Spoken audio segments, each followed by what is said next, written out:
और अब कसम संविधान की। जी न्यूज पर यह वक्त है बड़े मुद्दों पर बड़ी बहस का। मैं हूं राम मोहन शर्मा। पहले संसद के नए भवन के उद्घाटन का विरोध, फिर उसकी तारीख का विरोध, सेंगोल का भी विरोध, उसके बाद आज विपक्ष के कई दलों ने नीति आयोग की बैठक का भी एक तरह से विरोध कर दिया। देश और राज्यों के समग्र विकास पर चर्चा करने के लिए बुलाई गई नीति आयोग की गवर्निंग काउंसिल की बैठक से 8 से ज्यादा राज्यों के मुख्यमंत्री दूर रहे। उनमें अरविंद केजरीवाल, भगवंत मान से लेकर नीतीश कुमार और केसीआर और ममता बनर्जी भी शामिल हैं। राजस्थान के मुख्यमंत्री अशोक गहलोत के ना पहुंचने की वजह उनकी खराब सेहत बताई गई है, इसीलिए वो नहीं आ सके। लेकिन कुल मिलाकर विरोध के सुर एक जैसे हैं, लेकिन सबकी अलग अलग वजह हैं। अरविंद केजरीवाल अध्यादेश के विरोध में नहीं आए हैं, तो पंजाब के सीएम भगवंत मान ने भेदभाव का आरोप लगाकर एक तरह से दूरी बना ली।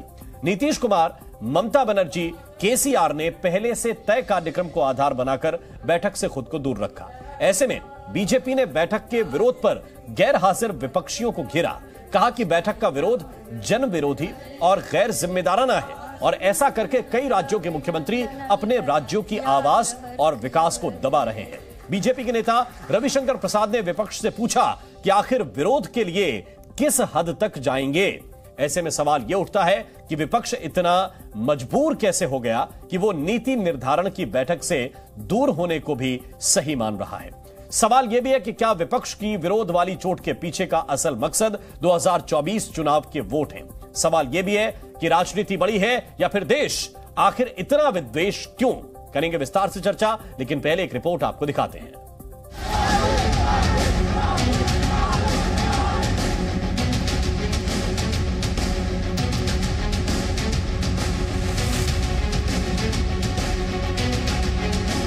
नीति आयोग में तो अगर जाते, हम तो फिर इस चीज को रेज करने वाले थे कि विशेष राज्य का दर्जा बिहार को क्यों नहीं दिया।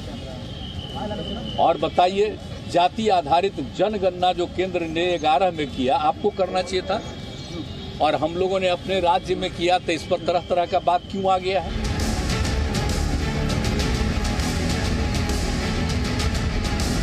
मुख्यमंत्री क्यों नहीं गए? इसलिए नहीं गए कि उनको हिम्मत नहीं है कि नरेंद्र मोदी से आंख चार कर सके।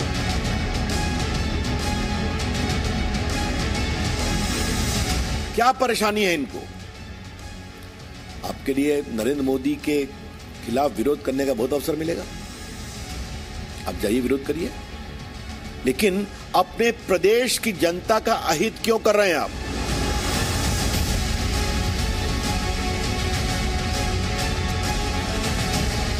अगर नीति आयोग के ऊपर अगर कोई मुख्यमंत्री जो भाजपा शासित राज्य का नहीं है, वो अगर बहिष्कार कर रहा है, तो उसका मतलब देखिए कि उसके साथ, उनके सरकार के साथ, उनके साथ नीति आयोग और सरकार ठीक से बर्ताव नहीं कर रहा।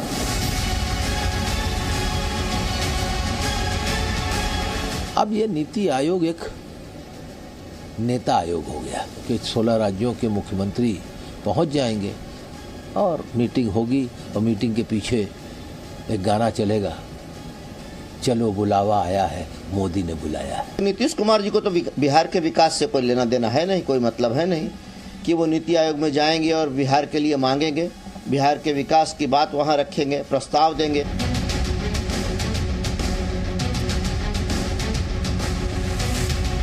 आदरणीय प्रधानमंत्री जी अपनी मनमानी करते हैं, अपनी बात कहते हैं। अब दूसरों की बात सुननी नहीं है, विपक्ष की बात माननी नहीं है, सलाह माननी नहीं है, तो फिर इस तरह के बैठकों में जाने का कोई फायदा नहीं है। भाई, नीति आयोग एक ऐसा मंच है जहां पे सही मायनों में संघीय ढांचे को बल दिया जा सकता है। ये वो मंच है जहां पे मुख्यमंत्री नीतीश कुमार जी सही मायनों में बिहार से जुड़ी हुई तमाम समस्याओं का, तमाम मांगों का औपचारिक मंच पर ये उसका जिक्र कर सकते हैं। और इसी पर चर्चा करने के लिए कुछ खास मेहमान हमारे साथ हैं। राजीव जेटली इस वक्त हमें ज्वाइन कर रहे हैं, प्रवक्ता है भारतीय जनता पार्टी के। मानव जायसवाल साहब इस वक्त हमारे साथ हैं, प्रवक्ता हैं टीएमसी के। बहुत स्वागत आप दोनों का। हमारे साथ इस वक्त संजीव झा हैं, प्रवक्ता हैं आम आदमी पार्टी के। संजीव जी बहुत बहुत स्वागत। एक वाजपेयी इस वक्त हमारे साथ जुड़ रहे हैं, एलजेपी के स्पोक्स पर्सन है। बहुत बहुत स्वागत वाजपेयी साहब आपका।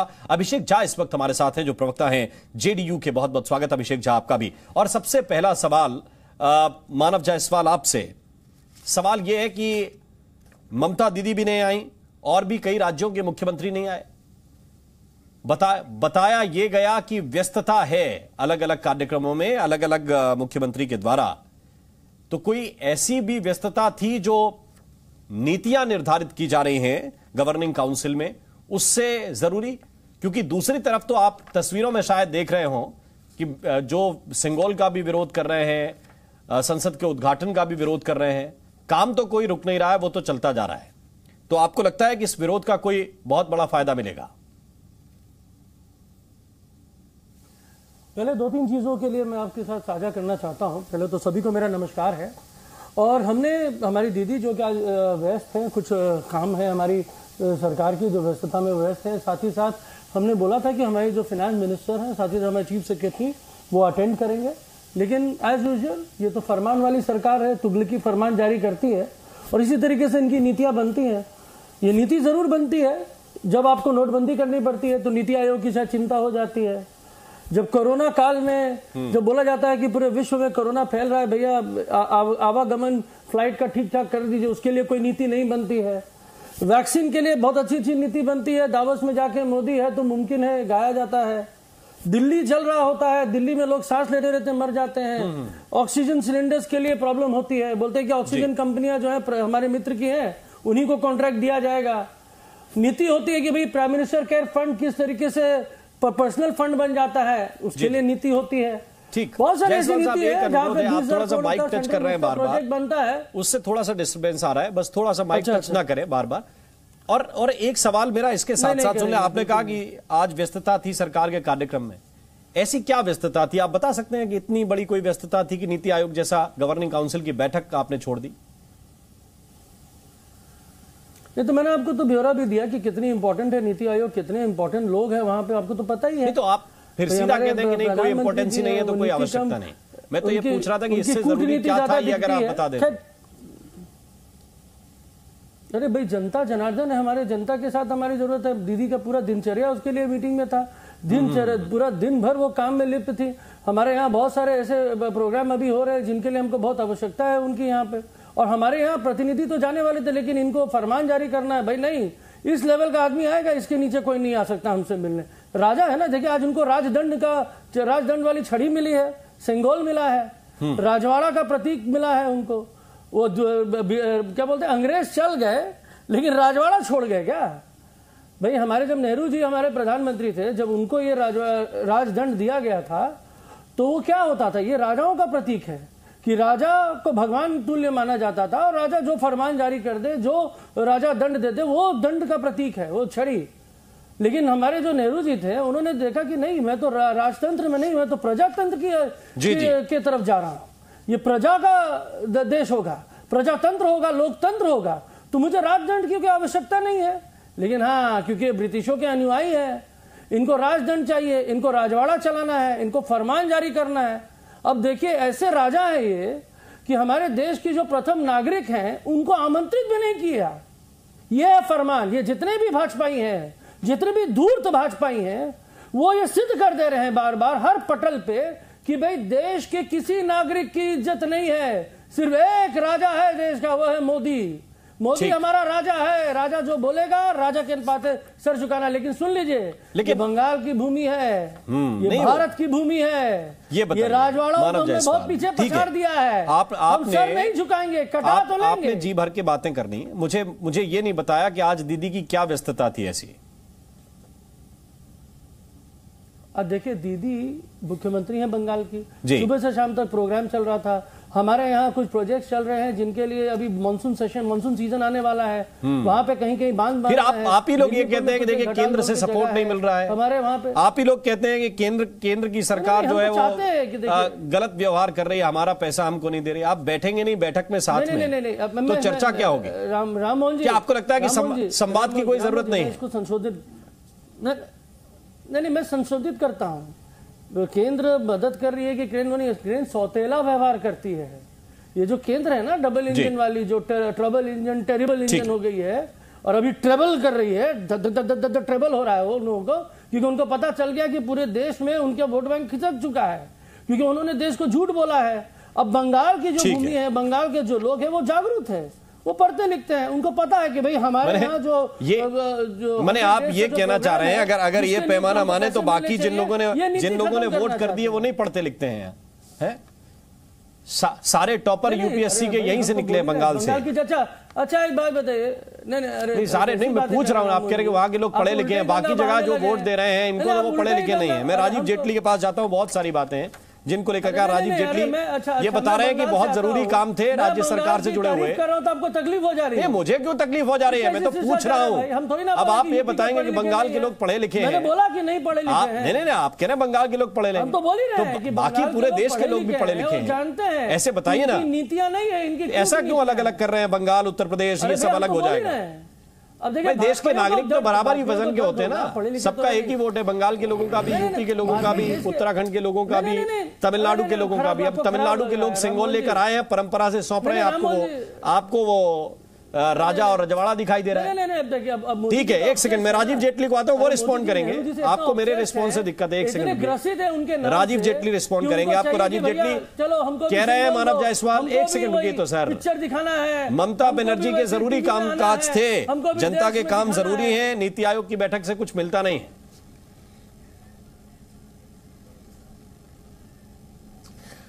नहीं, हो सकता है कि ममता बनर्जी के अपने कुछ निजी काम हो, निजी कामों की वजह से वो व्यस्त हो, उनके पास ना हो इतना ध्यान, इतना वक्त ना हो कि प्रदेश की जनता के अगर कोई अधिकार मुझे नीति आयोग में बैठ करके मिलने हैं तो मैं उन अधिकारों को लेकर के आऊँ। हो सकता है उनके लिए प्रायोरिटी जो है वो खुद की होगी, निजी व्यवस्था होगी, अपने कुछ राजनीतिक मुद्दे होंगे, राजनीतिक कारण होंगे, कुछ अब भतीजे के लेन देन होंगे। हो सकता है कोई ऐसी वजह रही होंगी, क्योंकि जनता के अधिकारों की लड़ाई तो नीति आयोग में जाकर आप लड़ सकते हैं। जनता के लिए जो नीति आयोग निर्धारित करेगा किस तरीके से रूपरेखा तैयार करनी है बंगाल की और देश की, 2047 के अंदर हम विकसित भारत की बात कर रहे हैं, तो विकसित भारत का मतलब विकसित भारत नहीं होता है। विकसित भारत का मतलब उसमें विकसित बंगाल भी होता है, विकसित हिमाचल भी होता है, विकसित पंजाब भी होता है, विकसित तमिलनाडु भी होता है और केरला भी होता है। तो सभी प्रदेशों को अगर विकसित करना है तो विकसित करने के पीछे की जो रूपरेखा तैयार करनी है वो नीति आयोग के अंदर निर्धारित होती है। और आपने बता ही दिया कि उनके पास वक्त नहीं है। वक्त नहीं है तो बंगाल की जनता देखेगी, और बंगाल की जनता पढ़ी लिखी जनता है। अगर पढ़ी लिखी जनता इनके हिसाब से है तो वो अपने आप देखेगी कि मेरी मुख्यमंत्री के पास मेरे लिए वक्त नहीं है, मेरी मुख्यमंत्री के लिए बंगाल के लिए वक्त नहीं है, मेरी मुख्यमंत्री बंगाल के वो विकसित दिशा में आगे लेकर के नहीं जाना चाहती। मेरी मुख्यमंत्री बांग्लादेशियों के लिए काम कर सकती है, बंगालियों के नहीं कर सकती है, बंगाल के रहने वाले व्यक्तियों के लिए नहीं कर सकती। मुझे आपत्ति है। मेरी मुख्यमंत्री जो बंगाल की डेमोक्रेसी खराब कर रही है, उस डेमोक्रेसी को बचाने के लिए अगर नीति आयोग के अंदर कोई निर्णय लिए जाते हैं तो मेरी मुख्यमंत्री मेरे साथ इतना अन्याय क्यों कर रही है? मेरी मुख्यमंत्री बात करते हैं, चाय पे चर्चा वाला बात क्या करते हैं? के पास ऐसा कौन सा चर्चा वाले है ममता बनर्जी के पास? ऐसा कौन सा जेटली जी के चलते मुख्यमंत्री के पास वक्त नहीं मिला जहां सभी प्रदेशों को बड़ा केटली बन गया, केटली वाले बन गए। मुख्यमंत्री ये ना इंसाफी क्यों कर रही है बंगाल के साथ? बंगाल की जनता को जवाब देना होगा। ठीक है, अब मैं इसमें लेके आता हूँ अभिषेक झा को। एक और स्टेट है, एक और स्टेट क्या कर रहे हैं वो लोग इस टाइम? क्यों नहीं वो बंगाल की जनता की? एक और स्टेट है, अभिषेक झा को इस पे मैं लेके आता हूँ। गिर सकती है ये बंगाल की जनता को एहसास नहीं था। ठीक है, जेटली साहब मैं आपके पास वापस लौट के आऊंगा। अरे बहुत बोल दिया आपने, अभिषेक झा दिया, गाली गलौज करी, मैं बीच में नहीं बोला, बहुत ज्यादा बोल दिया, मैं बीच में नहीं बोला आपके, मैं केवल इतना कह रहा हूं, बहुत ज्यादा बोल दिया, अभिषेक झा हमारे साथ, मैं केवल बहुत ज्यादा बोल दिया, आप ये देखिए। जी जी, बहुत भाषण दे लिया। ठीक, आप दोनों से अनुरोध है, आप दोनों से अनुरोध है, प्लीज। अरे भैया बात सुनिए, दोनों से अनुरोध है, दोनों से अनुरोध है। आप अपनी बात कह चुके हैं टीवी चैनल पे, तो मुझे बोलना, जायसवाल साहब आप अपनी बात कह चुके हैं, आप अपनी बात कह चुके हैं। डिरेल मत कीजिए, चीजों को तर्कों पर आने दीजिए। नीति आयोग में तो चर्चा आप लोग करने जाते नहीं है, जो जरूरी संवाद यहाँ हो रहा है वो तो कम से कम देश की जनता तक जाने दीजिए। अभिषेक झा के पास मैं आना चाहता हूं। अभिषेक झा जी, क्या आपको लगता है कि नीतीश कुमार जी भी आज बहुत व्यस्त थे? उन्हें भी ऐसा ही लगता है कि नीति आयोग की बैठक कुछ खास नहीं है, कोई जरूरी काम नहीं था? नीति आयोग का नाम पहले क्या हुआ करता था? योजना आयोग। योजना आयोग से उसका नाम परिवर्तित करके कर दिया गया नीति आयोग। सिर्फ नीति की बात नहीं, तब तो आप लोग भी सपोर्ट ही कर रहे थे। नेशनल, अभी आपत्ति हो गई? नेशनल नहीं, मुझे जब नाम बोलने का मौका नहीं, आपको मौका ही दे रहा हूं, आपकी बात ही है। आपने तब सपोर्ट किया था, याद दिला दिया, तो आपको दिक्कत है। National institution for transforming India, India को ट्रांसफॉर्म करना है, how can you imagine to transform India without transforming states like Bihar? ऐसे प्रदेश जो पिछड़े हैं उनको ट्रांसफॉर्म करने के बिना आप कैसे देश को ट्रांसफॉर्म करने का सपना देख सकते हैं? अभी बीजेपी के प्रवक्ता साथी बड़ी बड़ी बातें कर रहे हैं जी। नीति आयोग नहीं तो अभिषेक जी आप ये कैसे सोच सकते हैं कि नहीं बिहार ट्रांसफॉर्म हो जाए और मीटिंग में आप शामिल ना हो? भाई मीटिंग में रह के अपने सुझाव दें, मुख्यमंत्री का काम यही है। देखिए 2-3 पहलू है, समझिए 2-3 पहलू। हम लोगों ने इनकी नीति को देख लिया है, इनकी नीयत को समझ लिया है कि उसमें खोट है। हम बिहार के हक की बात हमेशा से करते आए हैं, लेकिन इनको ये बात नागवार गुजरता है। हमें नीति आयोग के बहुत सारे सूचकांक मानकों से दिक्कत है और प्रेस वार्ता करके भी, नीति आयोग के लोगों से बात करके भी हम लोगों ने इन बातों को कहा है। सतत विकास लक्ष्य आप रखते हैं, लेकिन आप कंपेयर करते हैं बिहार को महाराष्ट्र के साथ, गुजरात के साथ, मध्य प्रदेश के साथ, राजस्थान के साथ। आप सभी प्रदेशों को एक ही मानक पर तोलते हैं। आप 5 पॉइंट्स देते हैं नीति आयोग के सूचकांकों में बिहार को, जब बिजली उत्पादन की बात आती है। अरे भैया, हर कोई जानता है कि बिहार में अगर बिजली उत्पादन उस स्तर में नहीं होती, हम बिजली खरीदते, आप केंद्र की सरकार होकर हमको ज्यादा दरों पर बिजली देते हैं, आप हमको हमारा हक नहीं देते हैं, और जब हम अपने हक की बात करते हैं तो सुनते नहीं है। और एक बात बताइए, प्रधानमंत्री जी किसी बड़े आयोजन कार्यक्रम में गए और तभी अगर देश में शोक हो जाए, कोई सारा सा मसला आ जाए, तो क्या उनके रिप्रेजेंटेटिव के रूप में उनके मिनिस्टर्स नहीं जाते हैं? तारकिशोर प्रसाद जी तो उनके खुद के मंत्री थे ना, उनको भी नहीं जाने दिया। यही बातें भी टीएमसी के भी प्रवक्ता कहते हैं कि आखिर किस बात का इतना घमंड है कि हमसे बात नहीं हो सकती है? क्या किसी प्रदेश के वित्त मंत्री अपनी बात को नहीं कह सकते हैं? किसी प्रदेश के योजना विभाग के मंत्री अपनी बात को नहीं कह सकते हैं? आप उन बातों को सुनने को तो तैयार है नहीं। और हम जानते हैं कि नीति नीति नीति की बात आप कर रहे हैं, आपकी ये जो कूटनीति है वो दर्शाती है कि मैं ए.के. वाजपेयी साहब के पास जा रहा हूं। ठीक है, ए.के. वाजपेयी जी ये कह रहे हैं कि नीति और नियत में अंतर है, इसलिए हम लोग फिर थोड़ा सा कम गंभीर हो जाते हैं इसको लेके। नहीं, ये नीति का सवाल नहीं है। ये सवाल है क्या विपक्षी पार्टियां लोकतंत्र के मूल्यों का हनन कर रही हैं या नहीं कर रही, और हनन भी कर रही हैं तो जानबूझ के कर रही हैं।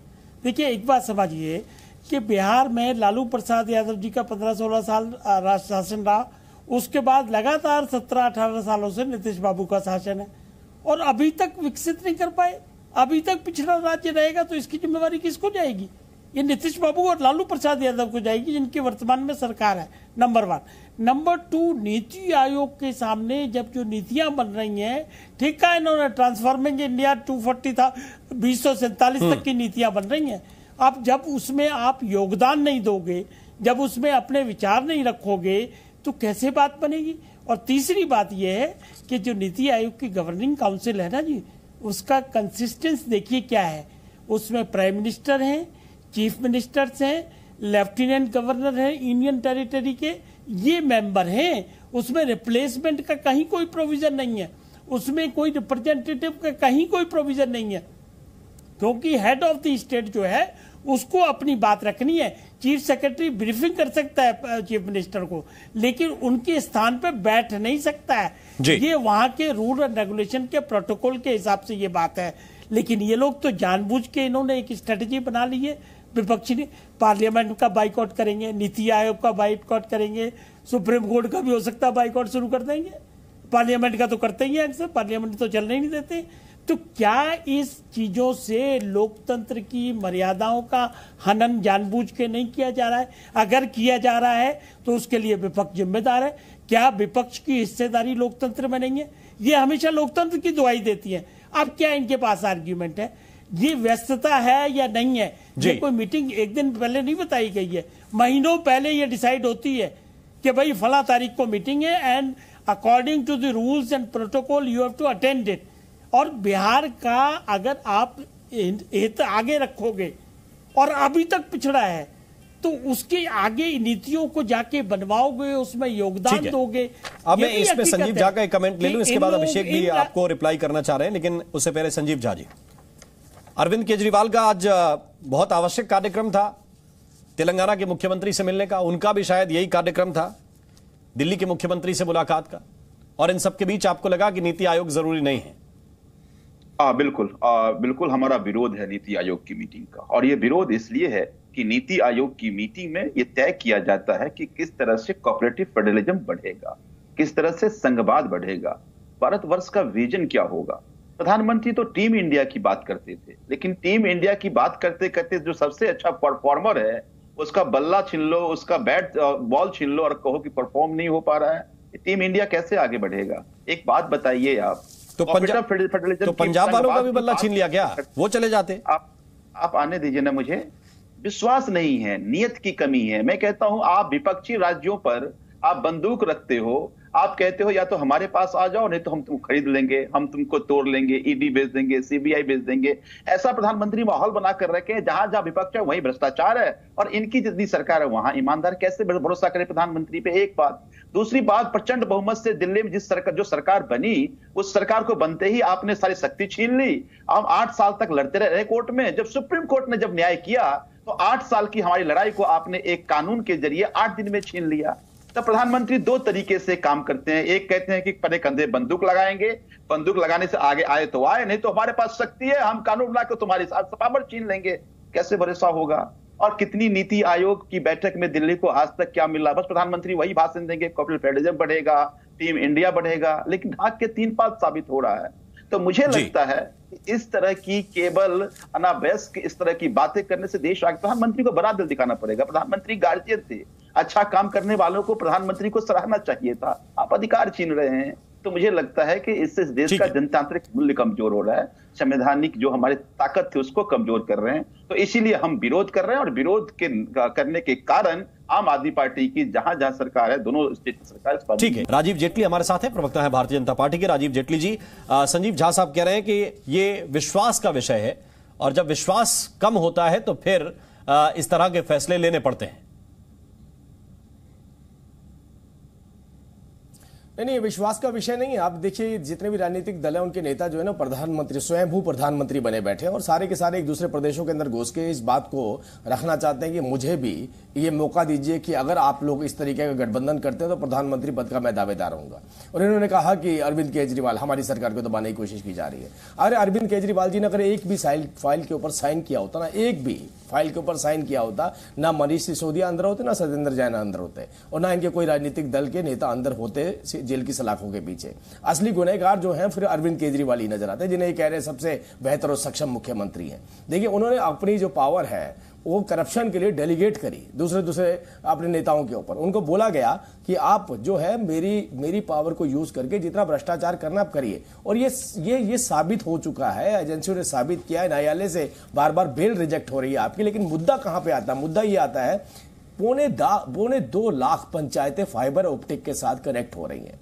हमारी पंचायतें सुदृढ़ हो रही हैं, हमारी पंचायतें हाईटेक हो रही हैं, हमारे हाईवेज आगे बढ़ रहे हैं, हमारा इलेक्ट्रिकल इंफ्रास्ट्रक्चर बढ़ रहा है। हम हर दिशा के अंदर हर प्रदेश को आगे लेकर के जाना चाहते हैं। उस प्रदेश के अंदर अगर आपके पास कोई रूपरेखा है या आप चाहते हैं कि नीति या केंद्र या नीति आयोग, मेरी जो भूमिका है मेरे प्रदेश को विकसित करने के लिए इस तरीके की रहने वाली, तो मैं भी अपने इनपुट दूं। अगर ये अपने इनपुट ही नहीं देंगे तो आप ये सोचिए लड़ाई किस बात की लड़ रहे हैं। ये लड़ाई स्वयं भू प्रधानमंत्री पद की कर रहे हैं। ये सभी राजनीतिक दलों ने अपने प्रदेश की जनता को दरकिनार कर दिया है। इनकी लड़ाई अब प्रदेश की जनता के लिए नहीं रह गई है, देश के लिए नहीं रह गई है, देश की जनता के लिए नहीं रह गई है। हम बार बार ये कहते थे कि नीति आयोग के अंदर अगर आप हिस्सा बनते हैं, क्योंकि इतना बड़ा हमारे पास जीएसटी कलेक्शन आया इस बार, लगभग 2.25 लाख करोड़ का जीएसटी कलेक्शन आया, उसके अंदर क्या उनकी भागीदारी नहीं रही होगी? क्या बंगाल की जनता, दिल्ली की जनता, दूसरे प्रदेशों की जनता ये नहीं कह रही होगी मैंने टैक्स पे किया है? और अगर केंद्र की तरफ से कोई ऐसे निर्णय लिए जा रहे हैं जिससे वो टैक्स का पैसा मेरे पास वापस आ जाए और मेरे प्रदेश में लगे और मेरे प्रदेश के अंदर बेहतर इंफ्रास्ट्रक्चर बने, मेरे लोगों की जरूरतें पूरी हों, मेरा प्रदेश विकसित हो जाए, तो अगर कल्पना करते और ऐसी सोच रखते हैं तो सोच के बीच में बाधा बनने वाले, दीवार बनने वाली कौन है? उसके बीच में बाधा और दीवार बनने वाले वो लोग हैं जिन्होंने इसका बहिष्कार किया कि हम नीति आयोग के अंदर मीटिंग में। मानव जायसवाल आपको रिस्पॉन्ड कर रहे हैं। मानव जायसवाल मानी अपनी ही जनता के साथ कर रहे हैं, ये हमारे साथ नहीं कर रहे हैं। जी। देखिए सबसे छोटी सी बात है, ये जो बात करते हैं ना भाजपाई लोग, इतने धूर्त और इतने चीटर हैं, इतने छल कपटी हैं, ये लोग इतने कपटी हैं। हम लोगों ने घटिया आदमी की बात नहीं सुनूंगा मैं। ये बदतमीजी बर्दाश्त नहीं की जाएगी। अरे तुम्हारे पास शब्द नहीं, इतना गिर चुके हो क्या तुम लोग? मत सुनिए, इतना गिर चुके हो क्या? शब्द खत्म हो गए मुंह पे? आप घटिया लोग हैं। आप इतनी घटिया अरे पूरा बात करोगे। देश जानता है। अरे आपका घटियापन क्या है मैं बता रहा हूँ। अरे क्या है घटिया भाषाओं का यूज मत करिए। ये बंगाल के ये सबको बैन कर दीजिए। अरे सबको बैन कर दीजिए। बंगाल में लोगों के आपके पास तर्क हल्के हैं, फैक्ट्स कमजोर है क्या? नहीं आप बोलेंगे वही जाएंगे आपके, आप बोलेंगे वही जाएंगे क्या? क्या भाई हमारे आजाद देश को भी आप लोग बोल देंगे कि नहीं आजाद नहीं है? नहीं तो आप गाली गलौज करेंगे क्या? गाली गलौज करेंगे क्या टीवी पर बैठ के? गाली गलौज ये सारा रहेगा क्या आप लोगों का? अरे घटियापन गाली हो गया, घटियापन गाली हो गया। अरे अच्छा घटियापन कब से गाली हो गया भाई? एक सेकंड, मानव जायसवाल को कोई घटिया बोले तो आपको अच्छा लगेगा? आप टीका लगाएंगे उसका? आपको कोई धूर्त बोले आपको अच्छा लगेगा? ये गाली नहीं है राम मोहन जी। नहीं, धूर्त क्या है? नहीं धूर्त है तो चीटर क्या है? ये गाली है। धूर्त क्या होता है? एडजेक्टिव्स है। अरे इनको एडजेक्टिव तो एडजेक्टिव किसका है? सम्मान सूचक शब्द है। अरे भाई धूर्त तो आप लोग है ना। ये ममता बनर्जी जी के सामने कोई लगाए आपको अच्छा लगेगा एडजेक्टिव?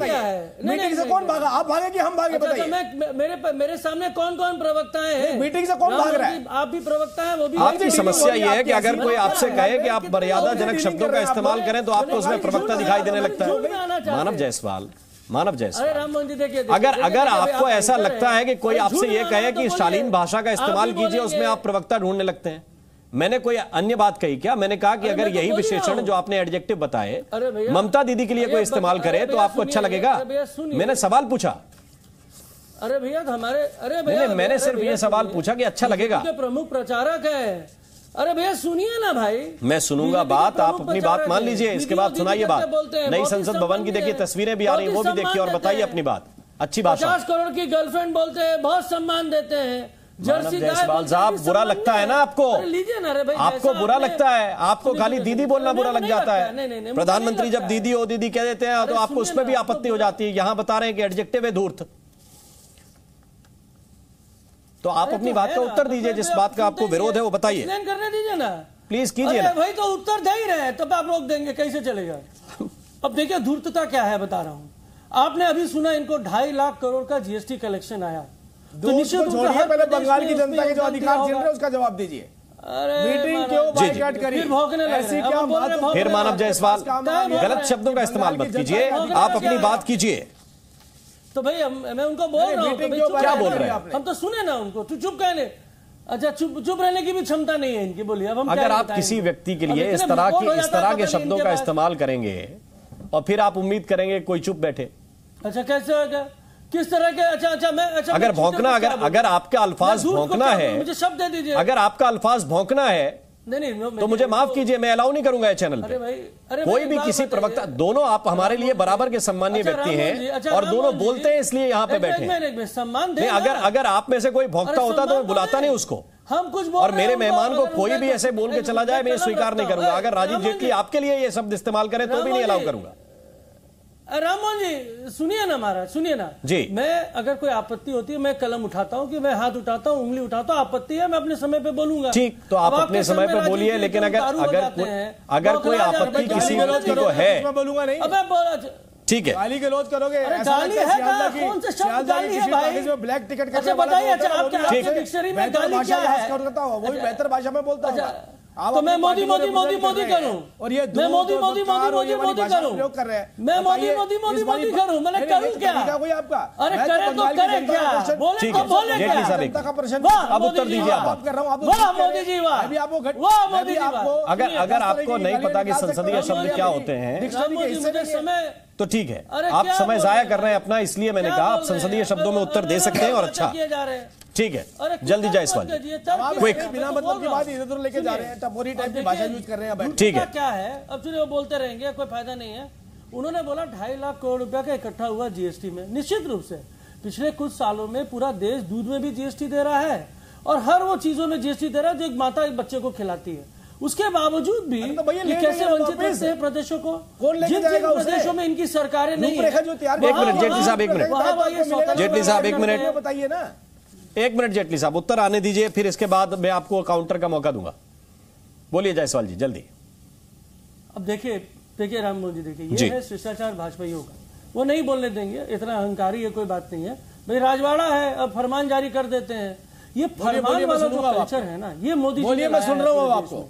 आज सबसे बड़ी बात क्या है कि भाई आज के डेट में जब हम बोलते हैं कि हमारे 100 डेज का हमको पैसा मिलना चाहिए, हमारे मंत्रीगण जाते हैं, हम मंत्रालय तक पहुंचते हैं, हम रिक्वेस्ट करते हैं, अनुरोध करते हैं, हमारे यहाँ जो गृह बन रहे हैं उनके पैसे हमको मिलने चाहिए, हमारे यहाँ जो हेल्थ के जो पैसे बचे हैं आपका वो हमको मिलना चाहिए, हमारा जो कंट्रीब्यूशन हमको मिलना चाहिए वो हमको मिलना चाहिए। नहीं करेंगे, ये देते नहीं। और ये क्या करते हैं, फरमान जारी करके भाई सब हमारे नीचे बैठे रहो, हम ऐसा दरबार लगाएंगे, ये मुगली दरबार होगी कि भाई जितने भी मुख्यमंत्री है चाहे जो भी पार्टी का क्यों ना हो, आके हमसे मांगो। ये मैं सेल्फ ऑब्सेस हूं, मैं ही मैं हूं और मैं ही मैं हूं, उसको कहते कहते ये इस तरीके से पूरा मानव जायसवाल, आपका जो एलिब्रेशन है वो थोड़ा इस तरह का हो गया है कि अगर चीफ मिनिस्टर के साथ कोई बेंच पे अधिकारी बैठे हुए हैं तो वो भी उसको मुगलिया दरबार के साथ देखने लगे कि चीफ मिनिस्टर बैठे हुए हैं, इनसे किसी चीज पे अप्रूवल कराना है तो फिर कराओ।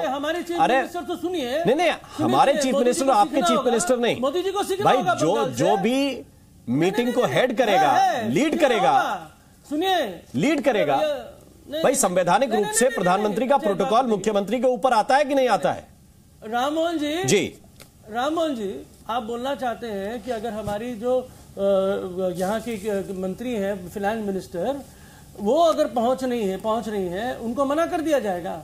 वो तो चुनी हुई है ना, उनको तो जनता ने चुन के बनाया है। तो नियम है, अगर हर मीटिंग के कुछ नियम है, कुछ प्रोटोकॉल है। नहीं, कोई सुनिए, नियम है राज्य का प्रतिनिधि वहां पहुंचना, ये जरूरी नहीं है कि मुख्यमंत्री ही पहुंचे। ये फरमान जारी करके अपने हिसाब से देश को चलाना चाहते हैं। संविधान के हिसाब से देश चलेगा कि मोदी नामों से देश चलेगा? मोदी नामा चलेगा। तो आज के बाद आप किसी मीटिंग में नहीं जाएंगे केंद्र की? चलता था। मानव जायसवाल ये बताना चाह रहे हैं?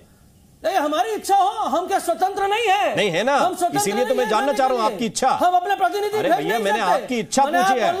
अगर आपके प्रतिनिधि अलाउ नहीं किए जाएंगे गवर्निंग काउंसिल की बैठक में तो चीफ मिनिस्टर नहीं जाएंगे कभी। औरंगजेब इससे मिलेगा, इससे नहीं मिलेगा। आप बोलना चाहते हैं मोदी जी चाहे तो इससे मिलेंगे, नहीं तो उससे नहीं मिलेंगे। नहीं, हम नहीं बोलना चाह रहे हैं। तो हमारे प्रथम नागरिक जो है हमारे देश के, उनको इज्जत नहीं कर सकते, उनका इज्जत नहीं कर पा रहे, ये किसका इज्जत करेंगे? शिष्टाचार की आवश्यकता है। देश के प्रथम नागरिक को आपने आमंत्रित नहीं किया। आपको राजवाड़ा चाहिए, आपको राजदंड हाथ में चाहिए। हम पूरा राजवाड़ा को पीछे छोड़ के आए हैं, आप देश में राजवाड़ा चलाना चाहते हैं, राजदंड देना चाहते हैं। अरे अटल जी ने आपको बोला था प्रजा धर्म निभाइए, अभी आपको मुंह की खानी पड़ी 2002 में। राजीव जेटली आंसर कर रहे हैं इस बात का। फिर वही दिखा दिया ठीक कि मैं ही मैं हूं, मैं राजा हूं, मुझे राजदंड दीजिए, मैं राजदंड से लोगों को दंडित करूंगा, पूरे देश में नोटबंदी करूंगा, पूरे देश में कोरोना में मानव जायसवाल लॉकडाउन कर दूंगा, लाशों का अंबार बिछेगा, मैं हवाई जहाज में घूमूंगा। भुखमरी के कगार पे खड़ा है। मानव जायसवाल अब आंसर ले लीजिए। राजीव जेटली आपका आंसर करें। तकरीरों का समय निकल गया, राजीव जेटली उत्तर दे रहे हैं। कितनी हैरानी हो रही है, कितना चिल्ला चिल्ला करके बोल रहे हैं। आराम से इस बात को रख सकते थे। 10 बार हमने एक ही प्रश्न पूछा और ये प्रश्न पूछा कि ऐसी क्या आपकी मजबूरी रही कि आप उसका हिस्सा नहीं बने। मैं उस बात पे नहीं जाना चाहता। खैर ये इनजस्टिस अगर इन्होंने बंगाल की जनता के साथ करना है तो कर सकते हैं, हमें गाली देनी है तो दे सकते हैं। मोदी जी से नफरत देखिए कितनी भरी हुई है। ये एक प्रवक्ता को दीदी अगर इस तरीके की भाषा यूज करें तो समझ भी आता है मुझे। प्रवक्ता को तो कई बार डेकोरम मेंटेन करना पड़ता है कि भाई मेरी पार्टी है, मुझे तो बात रखनी है, जनता के बीच में उस बात ने जाना है, जनता अपेक्षा कर रही होगी कि मेरी लड़ाई कैसे लड़ी जा रही है, मेरे प्रदेश की लड़ाई कैसे लड़ी जा रही है। लेकिन आप देखिए लगभग आपके 40-45 मिनट निकल गए हैं। 45 मिनट में मोदी मोदी मोदी मोदी मोदी गाली निकालने के अलावा दूसरा कोई काम ही नहीं कर रहे लोग, गुस्सा निकालने के अलावा कोई काम ही नहीं कर रहे लोग। और एक बात बताइए, जितनी बातें आपसे करें राममोहन जी, आपने पैसा दे रहे हैं, मोदी गाली नहीं है, मुझे आपत्ति है। नहीं, मुझे आपत्ति है राममोहन जी, मुझे आपत्ति है राममोहन जी, मुझे आपत्ति है राममोहन जी, ये क्या बोल रहे हैं? मोदी गाली है, धूर्त ये वो पता नहीं कैसे बोल सकते हैं, कैसे घटिया बात मैं कह रहा हूँ राममोहन जी। ये क्या आप क्या नहीं राममोहन जी, राममोहन जी बीच में नहीं, अच्छी कंपनी का च्यवनप्राश खाने से बौद्धिक स्तर ठीक होता है। अरे सुन तो और उसको दुरुस्त करने की आवश्यकता है, मुझे लगता है। ठीक है, ये तरीका नहीं। अभी मैं बीच में बैठा था। बौद्धिक स्तर बढ़ाने की आवश्यकता है, उसको थोड़ा सा बढ़ाइए, आपके सामने रख। ठीक है, एक सेकंड रुक जाइए, मैं आ रहा हूं जरा अभिषेक झा के पास। अभिषेक झा से कुछ सवाल, ठीक है जेटली साहब एक सेकंड रुक जाइए। अभिषेक झा को मैं जरा इन कर लूं। अभिषेक झा, आपसे ये सवाल पूछा गया, एलजेपी ने पूछा कि आपकी सरकार है, पहले आरजेडी ने सरकार चलाई, फिर नीतीश कुमार मुख्यमंत्री रहे, और आप लोग बार बार कहते हैं कि देखिए बिहार विकसित नहीं हो पाया, इंडेक्स गलत तरीके से नापे जा रहे हैं, सूचकांकों में गलत किया जा रहा है। कितनी लंबी सरकार चाहिए? यहाँ से गायब हो चुके हैं, लेकिन लंबे समय तक हमारे सहयोगी के रूप में यहाँ काम किया है। तब तो नीतीश कुमार जी के साथ कमिटमेंट, साथ निश्चय की तारीफ करते थे, चाहे वो पार्ट 1 हो या 2 हो, कि नेता चिराग पासवान चिल्ला चिल्ला कर बोलते थे। और हमने क्या कहा कि तुलना जब होती है तो समान राज्यों में तुलना होनी चाहिए। एक राज्य विकसित है, एक राज्य विकासशील है, दोनों में अंतर है ना। लेकिन ये लोग एक ही मानक पर जाकर दोनों को तोल रहे हैं, जो कि कहीं से भी सही और उचित नहीं। तो हम लोगों ने जो अपनी आपत्ति है, इसी मसले को लेकर अपनी आपत्ति दर्ज कराई। और ये मेरा सवाल था उनसे, हालांकि वो चले गए हैं, उनसे पूछना था कि क्या उनकी पार्टी बिहार को विशेष राज्य का दर्जा मिले इसके हक में है या नहीं। सिर्फ हाँ या ना में जवाब पूछिए उन सभी दलों से जो बिहार से ताल्लुक रखते हैं, उन सभी दलों से जो ऐसे प्रदेशों से ताल्लुक रखते हैं जिन प्रदेशों को भी विकसित होने का अधिकार है, तब जाकर पूरा देश विकसित बनेगा। आप पूरे शरीर को तब स्वस्थ मान सकते हैं जब शरीर का प्रत्येक अंग स्वस्थ होगा। ठीक, अपनी मांग कर सकते हैं, अच्छी बात है, लेकिन मांग करने के लिए जाना भी पड़ता है, वहां पे तर्क भी प्रस्तुत करने पड़ते हैं, बताना भी पड़ता है कि हमें किस आधार पे ये दर्जा चाहिए, इस आधार पे हमको इतना फंड अलॉट कीजिए। लेकिन उसके लिए पहुंचना भी पड़ता है, बताना भी पड़ता है, बैठ के चर्चा करनी पड़ती है, 2 बातें उनकी सुननी पड़ती हैं, 2 अपनी सुनानी पड़ती हैं, और उसके लिए शरीक होना पड़ता है। इसी को लेकर सवाल था। बहुत बहुत शुक्रिया, बहुत बहुत धन्यवाद आप सभी मेहमानों का हमारे साथ चर्चा में जुड़ने के लिए। और इसी के साथ कसम संविधान की में अभी के लिए बस इतना ही। नमस्कार।